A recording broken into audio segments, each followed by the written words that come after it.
અગર પેશન્ટમાં એવી કન્ડિશન છે જેમાં પિત્ત વધ્યું છે તો શરદ ઋતુ સિવાય પણ આપણે પંચકર્મ વિરેચન ચિકિત્સા જે છે એ કરી શકીએ છીએ.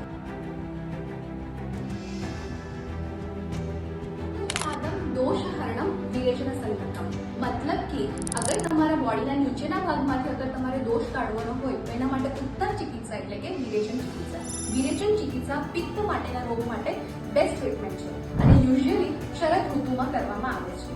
અગર પેશન્ટમાં એવી કન્ડિશન છે જેમાં પિત્ત વધ્યું છે તો શરદ ઋતુ સિવાય પણ આપણે પંચકર્મ વિરેચન ચિકિત્સા જે છે એ કરી શકીએ છીએ. એમાં શું કરવામાં આવે છે? વિરેચન પ્રક્રિયામાં આગળના 3 થી 5 દિવસ માટે એવી મેડિસિન આપવામાં આવે છે જે આમનું પાચન કરે અને અગ્નિને પ્રદીપ્ત કરે. એના પછીની જે પ્રક્રિયા છે દેટ ઇઝ કોલ્ડ સ્નેહપાન પ્રોસિજર. મતલબ કે રોગીને 5 થી 7 દિવસ માટે ઘી પીવડાવવામાં આવે છે કે એની અગ્નિ કઈ છે, કેટલું ઘી ડાયજેસ્ટ કરી શકે છે, ડિપેન્ડ ઓન દેટ. એના પછી હોય છે 3 દિવસ માટે અભ્યંગ સ્વેદન એટલે કે મસાજ અને સ્ટીમ કરવામાં આવે છે અને છેલ્લા દિવસે કરવામાં આવે છે વિરેચન પ્રક્રિયા. વિરેચન પ્રક્રિયામાં પેશન્ટને મેડિસિન આપવામાં આવે છે જેનાથી લૂઝ મોશન થાય છે 8 વાર 10 વાર 15 વાર. એના પરથી ડિસાઇડ થાય છે કે પેશન્ટની શુદ્ધિ કઈ થઈ છે. એના પછી આવે છે સંસર્જન ક્રમ.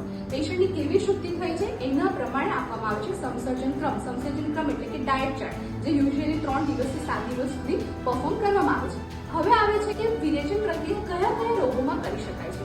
વિરેચન પ્રક્રિયા કોઈ પેશન્ટમાં રિકરન્ટ અબોર્શન થતું હોય, પેશન્ટમાં હીટ વધારે હોય, પિત્તના એસિડિટી વગેરે સિમ્ટમ્સ વધારે હોય, કોઈ પેશન્ટમાં અગર ઇન્ટરકોર્સના ટાઈમ પર એમને બર્નિંગ થતું હોય તો એવા પેશન્ટમાં આપણે વિરેચન કરી શકીએ છીએ.